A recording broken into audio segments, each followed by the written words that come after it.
기자를 약간 바꿨습니다. 좀 더 재미있게 섹시하게 하기 위해서 기자를 좀더 바꿨고요. 마션이라는 영화가 요즘 핫하더라고요. 보러 가겠습니다. 스타트업 생존 비리라는 주제로 했는데 해킹과 같이 달린 문제입니다. 저는 뭐냐면 이 못생긴 얼굴을 잘 살펴보시면 안 됩니다. 메이커스 모바일이라는 회사의 CTO로 있습니다.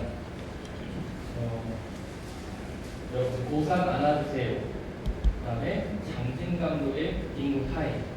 그 다음에 세상에서 웃긴 동영상, 남자의 동영상 남도, 여자의 동영상 여도, 이런 것들을 서비스하는 회사입니다. 제가 이제 책을 다 사셨죠? 제가 사인을 해드릴게요. 특히 여성분께 친절하게 사인해드리고 제 전화번호도 적어줄 수 있습니다. 아무도 요청 안 하시더라고요. 여러 가지 얘기하고, 예? 여자친구가 있어요. 예. 다 질문 같습니다. 보안과 해킹을 하면서 서비스를 만들어갑니다. 주특기는 100일 만에 서비스 만들기. 저주스럽습니다. 이걸 알고요. 오늘 할 얘기는 이 마션입니다. 이때 반드시 돌아갈 것이다. 요즘은 유니콘이라는 얘기를 많이 합니다. 스타트업에서 유니콘이라는 얘기를 많이 하고 누구나 유니콘이 되게 많아요. 10억 달러짜리 밸류에이션의 기업 유니콘이죠. 현실을 존재할까? 이런 많은 업체들이 존재를 합니다. 그래서 제가 얘기 드리고자 하는 것은 최고의 주제는 감자입니다. 감자. 무슨 얘기를 할까요? 스타트업의 가장 중요한 것은 먹거리입니다. 어떻게 먹고 사느냐. 이것이 가장 중요한 주제입니다. 근데 마션을 보면은 감자를 키워서 삽니다. 식량이 언제까지 떨어질지 계산합니다. 미국 같은 스타트업 2000년대에는 이렇게 얘기했습니다. 투자를 받고 스타트업을 운영을 해요. 그래서 번아웃 레이트라고 합니다. 돈을 불태우는 겁니다. 돈을 막 불태워요. 하루에 얼마씩 돈을 불태우느냐를 계산을 합니다. 그럼 언제쯤 회사가 망할지 계산을 딱 할 수 있어요. 아, 우리 회사는 6개월 후 망한다. 우리 회사는 3개월 망한다. 계산이 나옵니다. 여기 계신 분들 중에서 그런 계산을 하거나 코파운더 분들은 다 경험을 한번 해보셨을 거예요. 그래서 굉장히 투자에 주의하셔야 되고, 이 감자는 리소스입니다. 휴먼 리소스라고 할 수 있어요. 어떤 좋은 개발자를 끌고 오느냐, 어떤 개발자한테 우리를 만나느냐, 이게 제일 중요해요. 마치 연애와 똑같습니다. 빨간 점퍼를 입고 계시고 목도를 하시고 아름다우신 아가씨 한 분이 계세요. 저분이 누구일까? 그러니까 링크드인에서 있었던 페이스북에 있었던 좋은 사람을 모시는 게 첫 번째 주제인 것 같아요. 가장 좋은 사람, 믿을 만한 사람. 그런 분이 가장 중요하고요. 검정색 자켓을 입고 그 다음에 회색 목도리가 있으신 것 같고 그 다음에 단발머리에 귀걸이를 하고 계세요. 정말 가난하고 미녀한 분이시네. 이분의 어느 회사에 다닐까? 페이스북 같은 경우에는 많은 사람들을 만날 수가 있습니다. 여러분들이 만날 수 있는 사람들이 혹은 굉장히 SNS로 넓어졌어요. 휴먼 리소스를 확보하고 개발을 하게 됩니다. 플랜 B가 제일 중요합니다. 마션에서 가장 무서운 게 뭐였냐면은 감자 농사를 마셨습니다. 순간의 실수. 빵 터졌어요. 영화 안 보신 분. 알겠습니다. 인생 이럴 수 있습니다. 제가 영화를 좋아하기 때문에 영화 얘기를 하는데요. 스타트업과 몸은 똑같습니다. 어떤 도전적인 일을 많이 해야 돼요. 그래서 만약 어떤 제품을 냈어요. 유저 다운로드 자연방이 예전 같았으면 2010년도 같았으면 아무런 홍보도 없이 안드로이드앱이 한 3만에서 5만까지 다운로드가 가능했어요. 초기 시작이었다면 진짜 빠르게 런칭할 수 있어요. 얼리 스타트업이라면. 한두 달 동안 만들고 서비스 런칭하면 성공할 수 있어요. 카페를 만들어도 쓸 수 있었어요. 지금은 100명? 엄마, 아빠, 사촌, 옆집 누나, 아는 여사친 그리고 몇 안 됩니다. 그래서 다운로드 100 미만, 200 미만이 되는 경우가 굉장히 많습니다. 굉장히 슬픈 일입니다. 이럴 때 플랜B를 어떻게 하느냐? 앞서서 AWS 분도 나오셔서 얘기했지만 클라우드를 굉장히 잘 사용하셔야 됩니다. 어떻게 사용하냐면요. 공짜로 사용할 수 있습니다. 클라우드. 스타트업에서 가장 좋은 점은 스타트업 지원 프로그램이 많습니다. 심지어 구글부터 시작해서 페이스부터 많은 클라우드 업체들이 공짜로 서비스를 어느 정도 맛보기를 하게 해요. 확률적으로 100개 기업 중에 하나는 성공할 수 있고 1000개의 기업 중에 한두 개는 성공할 수 있어요. 그렇기 때문에 공짜 서비스들이 있습니다. 예를 들면 마이크로소프트는 비지 스파크라는 서비스가 존재하고요. 1년 동안 마이크로소프트 제품 다 공짜로 사용할 수 있고 클라우드도 몇십만 원까지 공짜로 사용할 수 있습니다. 그럼 어떻게 하느냐? 애저에서 마이크로소프트 애저에서 공짜로 한 20만 원 확보했어요. 아마존에 가요. 공짜로 또 이용해요. KT에서 또 공짜로 이용해요. 소프트웨어는 좀 화끈해요. 이런 소프트웨어는 $1000까지 지원해줘요. 매달. 좀 더 많이 이용하면 한 달에 $10,000까지 지원해줘요. 또 공짜로 이용해요. 괜찮잖아요. 공짜로 이용하는데 수만 달러어치로 공짜로 이용할 수 있어요. 매달. 그럼 여러분들이 이용한 자원은 굉장히 효율적으로 사용할 수 있어요. 유영천님이라는 프로그래머가 혼자 게임을 런칭을 했었어요. MMORPG요. 그때 클라우드란 망하기 쉬운 프로젝트의 최선의 대안이라고 얘기를 했습니다. 대부분의 스타트업은 복수 요격이에요. 5명. 많아야 5명 열입니다. 인프라를 담당할 수 있는 분들이 여기 아무도 없습니다. 경험을 해보신 분도 없고 인프라가 터졌을 때 어떻게 확장할 수 있는 전략을 갖고 계신 분도 많이 없으실 거예요. 저는 갑자기 유저가 10만 명. 중국에서 서비스를 했을 때 처음에 클라우드를 왜 쓰게 하게 되냐면은 유저가 갑자기 하루에 2배씩 늘는 겁니다.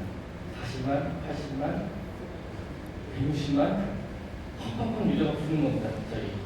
그래서 한 달 반 만에 400만이 됐습니다. 웹게임이. 그때 카산드라라는 DB를 알게 돼서 썼는데 정말 이름대로 저주스럽더군요. 유저 아이템 날려먹느라고 죽을 뻔했습니다. 그 다음부터 카산드라 안 사용합니다. 그리고 중국 게임의 특성상 챌린저 많기 때문에 금방 유저가 사라집니다. 그래서 다시 보름 만에 동저 200만 유저가 사라졌습니다. 합천돼서 놀아난 거예요. 그냥 싹 녹아버렸습니다. 그래서 클라우드가 스케일을 키울 때도 그렇고 스케일을 줄일 때도 상당한 유리한 면이 있습니다. 클라우드 제창자가 아니고요. 마이크로소프트 애저 같은 경우는요, 애저 FB인데 갑자기 3개월에 저도 모르는 서비스가 생겨나더라고요. 그 다음에 뭐가 있냐면 아예 메뉴를 바꾸더니 대시보드를 바꾸더라고요. 저도 모르겠습니다, 지금. 서비스가 계속 바뀌는 것은 좀 긍정적인 면이 있겠지만 단점이 3가지가 있습니다. 첫 번째, 클라우드가 한계 없어요, 대부분. AWS 한계 없기 때문에 하니까 회선이 좋지 않은 경우는 장애가 나요. 두 번째로 뭐냐면 봤을 때 그렇게 저렴한 솔루션은 아닙니다. 그러니까 리얼 머신에 비해서 저렴하지 않지만 인프라에 대한 비용을 딴 데서 받고 클라우드 서비스에 대한 보안이 책임지기 때문에 그것도 저렴합니다. 여러분들은 항상 플랜 B를 대비하기 위해서 클라우드를 어느 정도 보유하고 계셔야 돼요. 핵심 자산에서. 그러나 계란을 한 바구니에 담지 마라. 제가 늘 얘기합니다. 퍼스트 서버라는 쌍문에 클라우드가 있었습니다. 일본에. VM을 다 날려먹었습니다. 3,500기가였나요? 다 날려먹었어요. VM 어느 날. 이게 휴먼 에러로 날려먹은 거예요. 저는 DR을 어떻게 했냐면 리커버리를 해서 복구를 해야 돼, 서비스를. 그래서 AWS에서 한 번을 복사해놓고 그 다음에 애저에서도 한 번을 복사해놨습니다. 두 군데에서 카피를 해놨던 거예요. 결국 안타깝게도 두 회사 중에 한 군데만 살렸어요. 어떻게 돼서. 그래서 복구를 할 수가 있었습니다. 대신 퍼스서버를 사용하는 회사는 대부분의 데이터를 돌려받지 못했습니다. 그래서 플랜 B, 장애에 대처를 하고 리스크를 줄여야 됩니다. 피봇은 항상 생각해야 됩니다. 이걸 하다가 안 됐어요. 슬랙 만드는 회사도 대표적인 겁니다.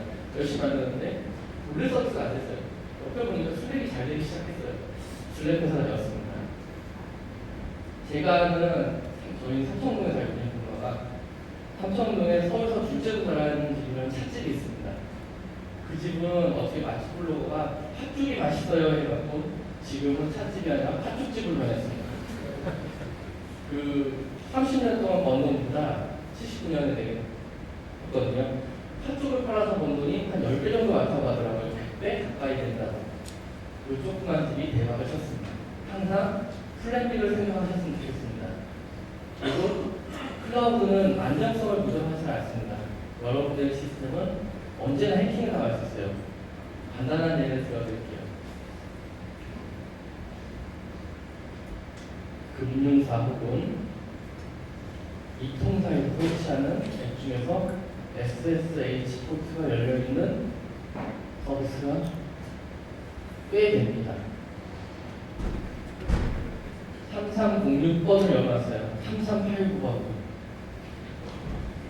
1433번도 열어놓는 회사도 있어요.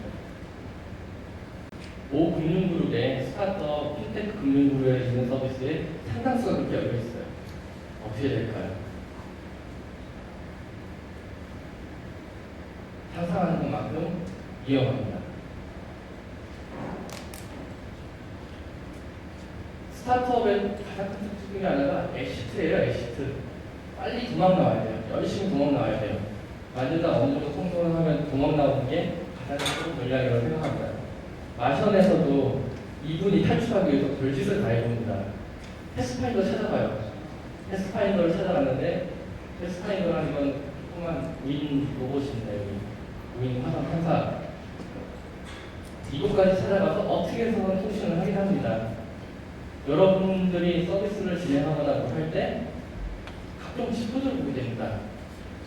각종 지표들을 보고 판단하게 되는데 서비스를 접을 시점과 서비스를 딴 데다 입양할 할 시점을 빨리 선택을 하셔야 돼요. 한국 같은 경우에, 미국 같은 경우에 조금 요즘은 1만 달러에 창업을 한다고 해요. 클라우드를 갖고 1만 달러에 창업한 다음에 한 2달 정도나 3달 정도에서 가능성이 보이면 팔아요. 그 다음에 자본금 100만 달러를 만들어요. 다시 스타트업에 들어와서 다시 팔아요. 그렇게 해서 회사의 규모와 스케일을 계속 키워가는 겁니다. 페이팔 마피아나 여러 사람들이 존재하듯이 이렇게 팔고 사고 해서 스케일을 키워갑니다. 그런 전략을 많이 선택을 하시면 좋습니다. 탈출 전략 가장 중요합니다. 여러분 잘 모르겠지만 300만 원이 요즘 금리로 어느 정도 금액인지 아세요? 이자로 하면? 실제 이자로 하면 30억 넘습니다. 30억. 그래서 어마어마하죠. 이자율 미친 듯이 떨어져 버렸어요. 300만 원 연봉 3, 4천 내시는 분은 30억 자산과 같은 느낌을 갖고 계시는 거예요. 그럼 어떻게 해야 되냐면 스타트업이나 어떤 사람들은 어느 시점에 엑시트를 빨리 하셔야 되는 게 맞는 전략이라고 하는 거예요. 그냥 그 정도를 하고 돈을 좀 해야지 다음 도전할 때 편하죠. 스타트업 창업자 중에서 이제 정부 자금을 핏바람먹고 사는 분들이 좀 계세요. 좀비라는 분들. 그런 분들이 유혹에 빠진 이유가 정부 자금을 통해서 생계형 도둑질을 하고 계신 거예요. 그런 것보다는 빨리 정리하시고 스타트업 이수합병이 빨리 진행되는 게 더 좋다고 생각합니다. 이 탈출 전략이 한국에서는 실패라고 생각해요. 회사를 팔았다, 매각하고 그냥 나왔다. 굉장히 수치스럽게 생각하는데 프로그래머한테는 가장 중요한 자원이 시간입니다. 다음 도전을 위해서 준비해야 되는 것들이 정말 중요합니다. 이번의 실패가 다음의 성공으로 이어질 확률도 있기 때문에 점점 스타트업 환경은 좋아집니다. 그렇기 때문에 엑시트를 생각하세요. 같이 있는 팀원들한테 마인드 컨트롤로 같이 얘기를 하는 거예요. 우리가 이 정도 됐을 때 엑시트를 하자. 혹은 서비스를 정리하자. 이런 부분을 항상 고민 갖고 생각하셨으면 좋겠어요. 그런 팀일수록 투자도 잘 받고 그 다음에 엑시트도 정확히 하고 다음에 이제 헤어졌다가 다시 만났을 때 충분히 잘 만나요. 그런 거 없이 다음 달 오피스에 방세가 없어요. 그런데 한두 달 시간 질질 끌다가 어떻게 되겠어요? 서로 월급 못 갖고 가고 이제 전기, 핸드폰 비용 가까운 상태에서 기분 나쁘게 헤어지면 어떻게 돼요? 노동부에서 만납니다. 스타트업 많이 하시는 분들 중에서 노동부에서 만난 분이 있어요. 나는 이렇게 했고 지분 주기로 했고 이사였는데 왜 그랬느냐? 난 노동자였을 뿐이다. 그 다음에 꽃방도 아니라 나는 노동자였을 뿐이다 하면서 서로 적이 됩니다. 그대로 탈출 전략과 망했을 때 전략을 세워주시면 좋겠습니다. 저희 회사 좋습니다. 저희 회사 옥상에 있었고요. 꺼내 먹어요. 저 친구랑은 셀카도 찍고 그랬어요. 그 다음에 맛집 PD도 있습니다. 이거는 너무 탈출 전략을 더 얘기하고요. 잠깐 회사 홍보를 했습니다. 이렇게 하라고 누가 얘기를 하셨고요. 그래서 약간 수업 얘기 드리는데 스타트업에서 가장 필요한 전략 중에 하나는요. 여러분의 서비스가 5분 내에 해킹당할 수 있다고 생각하셔야 돼요. 왜냐하면 대부분 요즘 개발이 조립식 개발을 하세요. 서비스를 계속 조립을 하세요. 계속 조립을 하시기 때문에 오픈소스와 다른 것을 계속 붙이는 전략을 갖고 가세요. 그래서 심지어 며칠 전에 얘기했지만 jQuery 1.0 베타를 사용하시는 분도 계세요. 근데 해커들은 어떻게 하냐면 해킹 툴을 돌려요. 불법적으로 계속. 그래갖고 무엇을 찾느냐? 여러분들 서비스 약점을 찾아요. 왜 그러냐면 재미로라도 그렇게 찾는 사람들이 굉장히 많습니다. 그래서 어떻게 막아야 되냐면요. 클라우드에 있는 보안 프로그램을 하나, 두 개 살펴보세요. 아마존 같은 경우에는 AWS 같은 경우는 와프라는 서비스가 있고요. 그 다음에 클라우드에서 ACL 제어하는 파이어월이 있습니다. 그런 서비스를 꼭 쓰시고 중요 포트에 대해서는 항상 서비스를 보호해 주세요. 우리 회사만 열 것이다 해서 우리 회사 IP만 등록하는 경우가 있는데 이게 고정 IP가 아닌 경우가 있어요. 왜냐하면 가정용 인터넷 끌어달라서 개발하시는 분 많이 계시거든요. VPN 세팅하시고 쓰세요. 그러시면 여러분들 서비스는 한 단계 더 보안을 확보하실 수 있으실 겁니다. 이런 점이 가장 중요한 전략이고요. 일단 제가 얘기드린 거 감자 리소스가 제일 중요하다. 작은 매출라도 돈을 벌어줘야 되고 두 번째 피벗할 수 있어야 된다. 서비스가 뭘 터질지 몰라요. 세 번째 우리가 서비스를 접고 가거나 할 수 있는 타이밍을 맞춰야 돼요. 이 세 가지를 기억하시고 가끔씩 걸그룹이 오는 저희 회사 소개하는 것입니다. 개발자 모집입니다. 남자들만 있지만 여성분들 오시면 우대합니다. 감사합니다.